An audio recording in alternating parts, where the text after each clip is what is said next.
Merci de répondre à mes questions ce matin dans ce studio. Vous êtes la présidente de l'Assemblée nationale. Vous êtes vous-même députée des Yvelines.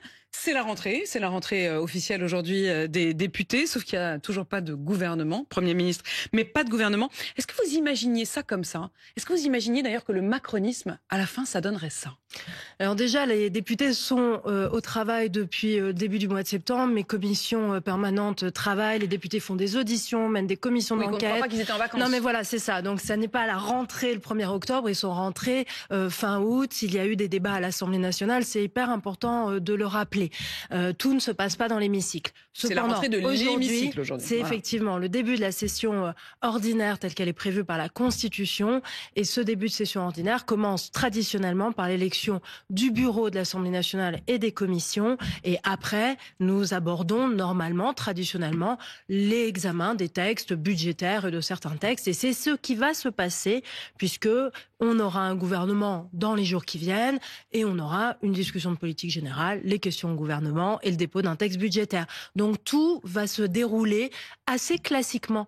On a pris l'habitude d'avoir des sessions extraordinaires qui se tiennent traditionnellement au mois de juillet, au mois de septembre. Mais notre Constitution avait prévu un début de travaux parlementaires le 1er octobre. Et donc là, on est dans quelque chose quand même d'assez classique. Ne considérons pas que l'exception, c'est cela. Sauf que il n'y a pas de gouvernement. Alors il y a un Premier ministre, il est en budget. train de consulter pour former son gouvernement. Moi je l'ai vu hier avec le président du Sénat, on a fait un point pendant plus d'1 heure sur le déroulement des prochaines échéances. Donc le gouvernement va être nommé dans les jours qui viennent. Le budget va être présenté au Parlement peu ou prou dans les délais et nous sommes aujourd'hui dans les délais constitutionnels tels qu'ils sont prévus. Le budget doit être adopté avant le 31 décembre. Nous sommes le 1er octobre. Donc vous voyez qu'on a le temps aujourd'hui d'avoir un débat budgétaire. Mais est-ce que vous êtes pas un peu dans le tout va très bien, Madame la Marquise? Pas du tout. Quand je vous écoute, ça va. Mais non, mais je vous explique. C'est compliqué. Madame de Malherbe, je vous explique juste nos règles. Nos règles, ce sont les règles constitutionnelles telles qu'elles existent depuis 1958. Le budget doit être présenté au Parlement début octobre. Nous sommes le 1er octobre. Donc en fait, je ne vois pas là où il y a un retard. Nous sommes le 1er octobre. Nous ne sommes pas. Nous serions le 1er novembre. Je vous dirais, nous sommes en retard, ça ne va pas, ça m'inquiète. Mais en tant que présidente de l'Assemblée nationale, je dois aussi être la plus responsable possible et regarder la situation lucidement. À l'heure où je vous parle, nous ne sommes pas en retard. Nous ne sommes pas en retard à l'heure où on se parle. On va voir évidemment la suite.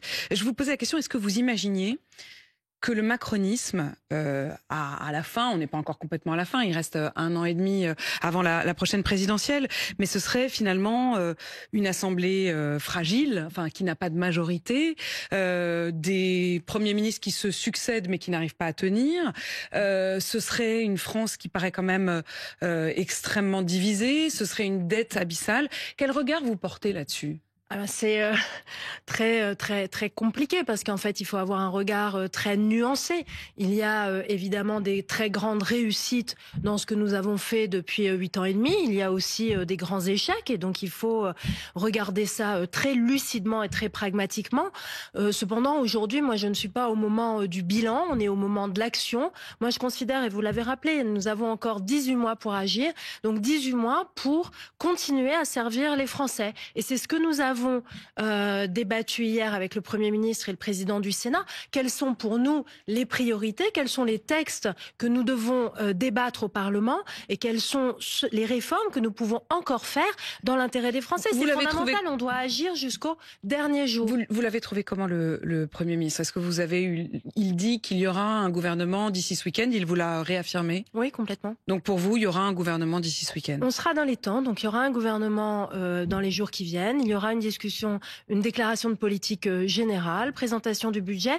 En fait, il faut y aller pas à pas, sereinement, mais méthodiquement. Alors on va voir ce qu'on met potentiellement dans ce budget et quelles sont vos convictions à vous, Yaël Braun-Pivet. Mais d'abord, vous parliez du calendrier. Aujourd'hui et dans les jours qui viennent, c'est donc la décision de ce bureau. Vous avez d'ailleurs comparé ça au fond presque à un conseil syndical d'immeubles, c'est-à-dire qu'on va décider qui s'occupe de quoi au poste clé. Il y a toujours cette question de l'équilibre, dans la mesure où il n'y a en effet ni une majorité claire et une opposition claire. Est-ce que vous estimez, vous faites partie de ceux qui qui estime qu'il faut que LFI, RN et différents partis soient tous représentés, ou est-ce que certains doivent être exclus? Moi, je travaille à cette composition du bureau de l'Assemblée nationale depuis le mois de juin. Depuis le mois de juin, j'ai rencontré individuellement chaque président de groupe. Il y en a 11 à l'Assemblée nationale de LFI au Rassemblement national pour voir si nous pouvions parvenir à un accord équilibré qui permette à chaque groupe politique d'être justement représenté au bureau.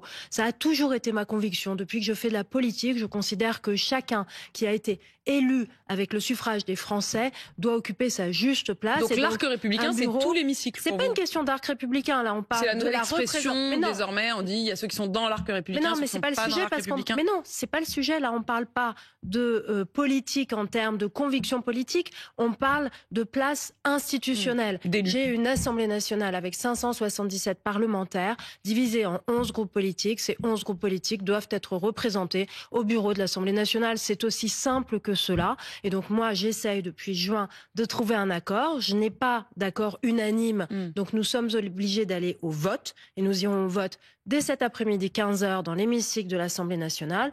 Et je l'espère, nous désignerons cet après-midi un bureau qui correspond aux équilibres politiques qui sont à l'Assemblée nationale. Dans ce que vous avez vu de ces discussions, et vous êtes vraiment aux premières loges de ces discussions et de ces questions d'équilibre, au fond, lorsque cette Assemblée a été élue, il y avait un bloc qui était le Nouveau Front Populaire. On l'a bien compris, désormais, il n'existe plus. C'est une coquille vide, chacun a repris ses droits.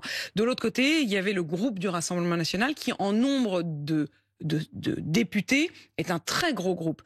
Est-ce qu'il faut que le RN ait à nouveau, comme il l'avait eu par le passé, un vice-président de l'Assemblée, par exemple? Mais il faut que tous les groupes soient représentés au bureau de l'Assemblée nationale. Donc c'est des vice-présidents, et il y a eu des vice-présidents la France Insoumise, et moi je souhaite qu'il y ait effectivement, et c'est toutes les discussions que j'ai menées avec l'ensemble des présidents de groupe, qu'il y ait des membres du Rassemblement national présents au bureau de l'Assemblée nationale. Et effectivement, les discussions que nous avons eues nous conduisent à arriver à un équilibre assez clair, assez simple, assez basique finalement, avec 2 vice-présidents issus du Nouveau Front Populaire, 2 vice-présidents issus du Socle commun et 2 vice-présidents issus de l'extrême droite. Pour vous, c'est parfaitement normal, mais vous avez vu effectivement les propos, notamment d'un des députés de gauche, qui dit « Mais Madame Braun-Pivet espère peut-être être la secrétaire d'État de Jordan Bardella en faisant ainsi signe que le RN devrait être dans les institutions. » Mais ils confondent tout, et c'est très triste pour notre vie démocratique et pour notre état de droit.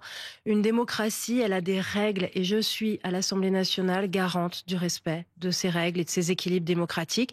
Il y a aujourd'hui, sur 577 députés, 174 députés qui ne sont pas représentés au bureau. L'anomalie démocratique, elle est là. Donc moi, je ne me bats pas pour la représentation du Rassemblement national ou de la France insoumise. Ce n'est pas mon sujet. Mon sujet, je me bats pour la démocratie. Je vous pose une autre question d'ailleurs à ce propos, c'est la question du barrage républicain. Il y a de plus en plus du côté des LR, et on l'a entendu avec le sénateur Roger Karoutchi hier, qui dit il ne faut plus de barrage républicain, ou alors à l'encontre de LFI. Il dit moi je pourrais voter plutôt pour un RN en faisant barrage contre LFI. Quel regard vous portez sur ces histoires de barrage républicain? Mais vous voyez bien, et on est bien d'accord pour que vos téléspectateurs comprennent bien, on ne parle pas de la même chose. Le bureau de l'Assemblée nationale, c'est la représentation institutionnelle. Le barrage républicain, c'est un barrage politique sur les idées, sur des valeurs, ça n'a strictement rien à voir. Politique. Mais bien sûr, mais ne confondons pas. Et donc, oui, je suis toujours, moi, personnellement, politiquement, farouchement en faveur du barrage républicain. Je m'opposerai toute ma vie au Rassemblement national et à ses idées. Pour autant, je dis que à l'Assemblée nationale, sur le plan institutionnel, les Français ont voté pour eux et ils doivent avoir leur juste place. Est-ce qu'on peut aujourd'hui encore faire la différence entre les deux? Mais est-ce que ça veut dire, Yael Braun-Pivet, que s'il y avait demain des élections à nouveau législatives, vous seriez prête à voter LFI pour vous assurer que le RN ne passe pas? Alors moi, j'ai toujours dit que je ne voterai jamais LFI. Donc le barrage républicain, pour moi, c'est je m'oppose à l'extrême gauche, je m'oppose à l'extrême droite, je suis une femme du centre, je ne veux donc pas le barrage républicain, que nos extrêmes contre l'extrême droite, au pouvoir, contre l'extrême gauche. Je suis contre toute extrême. Donc pas d'alliance de second tour, ou d'alliance au moins dans le refus de l'autre. Yael Braun-Pivet, vous parliez du calendrier, il y a cette question du discours de politique générale qui devrait donc avoir lieu la semaine prochaine. Est-ce que vous estimez qu'il faut un vote de confiance? Alors, dans une démocratie qui serait une démocratie parlementaire, il devrait y avoir un vote de confiance. Dans nos institutions telles qu'elles existent, le vote de confiance, comme vous le savez, est facultatif. Compte tenu de ce qui vient de se passer au début du mois de septembre, avec l'engagement de la responsabilité de François Bayrou et le refus de la confiance exprimée par le Parlement il y a encore quelques semaines, je pense qu'il n'est pas... quel est le mot juste? Je pense qu'en tout cas, il n'est pas... Alors, j'ai pas envie de dire utile, parce que le vote de confiance, il est utile. Mais en tout cas, aujourd'hui, je pense que nous n'arriverons pas à avoir un vote de confiance favorable, parce que malheureusement, nous avons des oppositions qui restent dans des grandes postures. Ce risque. En fait, le problème, c'est que on arrive dans une situation où malheureusement, nous n'avons pas réussi à l'heure où je vous parle. Peut-être que ça peut changer, et moi j'espère que ça changera encore dans les heures et les jours qui viennent. Mais nous n'avons pas réussi aujourd'hui à construire une majorité qui puisse assurer de la stabilité pour les mois qui viennent. Donc ce faisant, le vote de confiance est extrêmement risqué, parce que nous n'avons pas réuni autour d'un projet une majorité. C'est dommage, je le déplore, je l'aurais souhaité. Au-delà de la question du vote de confiance, les socialistes demandent par exemple à ce qu'ils s'engagent à ne pas utiliser le 49.3. Est-ce que ça aussi, ça vous paraît trop risqué? Moi, je pense qu'en fait, il faut utiliser les outils constitutionnels tels qu'ils existent. L'engagement de ne pas utiliser le 49.3, il serait possible si le Premier ministre réussissait à agréger autour de lui une majorité parlementaire, donc composée notamment des socialistes. À ce jour, quand j'écoute les socialistes, ça n'est pas le cas. Donc en fait, si vous n'arrivez pas à avoir une majorité autour de vous, il est difficile de renoncer aux outils constitutionnels qui existent depuis 1958 et qui vous permettent d'adopter notamment un budget. Vous disiez d'ailleurs, Yaël Braun-Pivet, vous avez rencontré hier le Premier ministre. Olivier Faure, qui était à ce même micro lundi, qu'on reverra à nouveau vendredi après l'avoir rencontré la semaine dernière. Sauf que pour l'instant, il n'y a pas le compte. Ils disent, pour qu'on ne censure pas, il aurait fallu qu'il y ait la taxe Zuckman ou l'ISF ou au moins la suspension de la réforme des retraites. Ces 3 points, la porte a été fermée par Sébastien Lecornu. Est-ce que vous vous dites qu'il aurait dû les ouvrir? Vous faisiez partie de ceux qui disaient il faudra sans doute mettre à contribution les plus riches. Oui, mais je le pense toujours, et je pense qu'il faut absolument que ce budget ait un caractère de budget juste et équitable, et qu'il soit perçu comme tel par nos compatriotes, et que nos compatriotes aient vraiment le sentiment et la conviction qu'il y a un effort à réaliser, un effort juste et partagé, et que ça vaut le coup. Qu'est-ce qui reste comme option? Quand on a dit pas de taxe Zuckman, pas d'ISF, pas de suspension de la réforme des retraites, qu'est-ce qui reste? Un débat parlementaire. Un débat parlementaire. En fait, on ne va pas considérer aujourd'hui que les négociations s'effectuent en chambre, en cabinet, entre 4 yeux ou 6 yeux. Mais en fait, le débat parlementaire sert à quelque chose dans notre pays. On ne peut pas dire le Parlement doit avoir toute sa place. On ne peut pas dire que c'est l'expression de la parole des Français et balayer d'un revers de la main les heures, dizaines, centaines d'heures de débat qu'il va y avoir durant le mois d'octobre, durant le mois de novembre à l'Assemblée nationale et au Sénat. Que répond le Parti socialiste, c'est qui dit nous on veut pas faire de blanc-seing, parce que si on nous dit c'est le débat parlementaire, ça veut dire qu'au fond on nous demande à l'avance de ne pas censurer alors qu'on sait pas où on va. Non, mais on est dans un pays où on brandit la motion de censure à tort et à travers. Moi je suis désolée, on est dans une situation effectivement complexe. Nul ne le nie et il suffit de regarder. Mais nous faisons les choses dans l'ordre. Nomination d'un Premier ministre, cette semaine, nomination d'un gouvernement. La semaine prochaine, discussion de politique générale et annonce du calendrier parlementaire sur un certain nombre de textes, et on pourra en parler si vous le souhaitez. Présentation du budget, discussion budgétaire, puis après, chacun se prononcera, il y aura des votes. Fin octobre, il y aura un vote sur la première partie, la partie importante des recettes. Et là, les parlementaires pourront exprimer leur point de vue. Vous dites aux socialistes, laissez les députés bosser, quoi. Débattons à l'Assemblée nationale. Il y a beaucoup de députés socialistes. Ils sont membres de la commission des finances.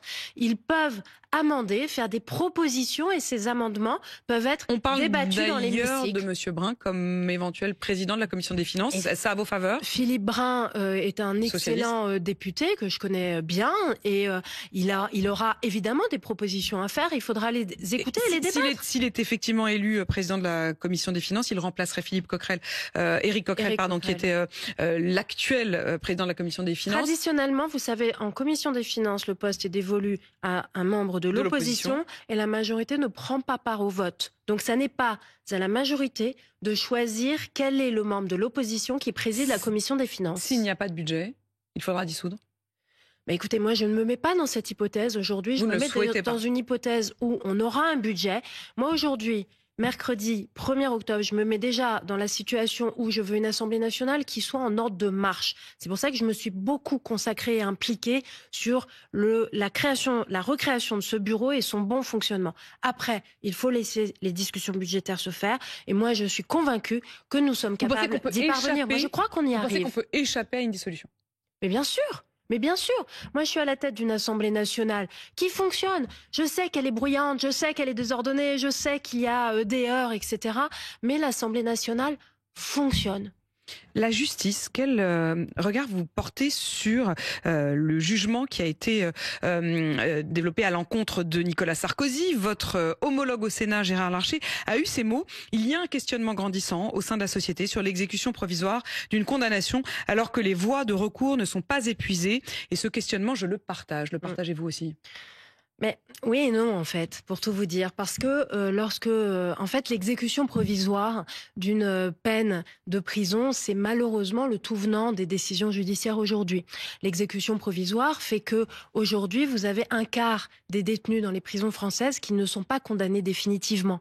C'est de la c'est notamment de la prison c'est soit de la détention provisoire, donc ils n'ont pas encore été jugés en première instance, soit des personnes qui sont en instance d'appel, qui ont été condamnées en première instance et qui n'ont pas encore été jugées en appel. C'est 25% de nos détenus aujourd'hui. Rendez-vous compte. Donc moi, je suis tout à fait favorable à ce qu'on pose la question de la détention provisoire et de l'exécution provisoire. Mais il ne faut pas la poser pour certaines infractions ou pour certaines personnalités qui seraient condamnées. Mais là, en l'occurrence, il faut la poser d'une façon politique. Oui, mais justement, ce sont des questions graves, importantes. Donc si nous devions rentrer dans ce débat, il faut rentrer dans ce débat pleinement, et c'est-à-dire que Éric Ciotti, député, demande à ce qu'il y ait une réouverture de cette question-là. Et c'est aussi délai de notre justice. Malheureusement, on le sait, la justice est parfois trop lente. On a mis les moyens depuis 2017. Vous me demandiez quel était le bilan du macronisme. Eh bien, le budget de la justice a été considérablement augmenté avec des embauches de magistrats, de greffiers, etc. Réorganisation de nos tribunaux. Et donc, cela, ça se met en place progressivement. Maintenant, ces sujets-là, il faut les aborder à froid et non pas laisser la place à l'aune d'une décision de justice, quelle qu'elle soit, mais il faut l'aborder de façon générale. Est-ce que le macronisme c'est fini? Vous avez vu sans doute les résultats du dernier sondage qui montrent que le candidat Gabriel Attal, officiellement qui serait testé comme le candidat du macronisme, plafonne à 10% des intentions de vote. Est-ce qu'aujourd'hui le macronisme c'est fini? Je suis convaincue de l'inverse.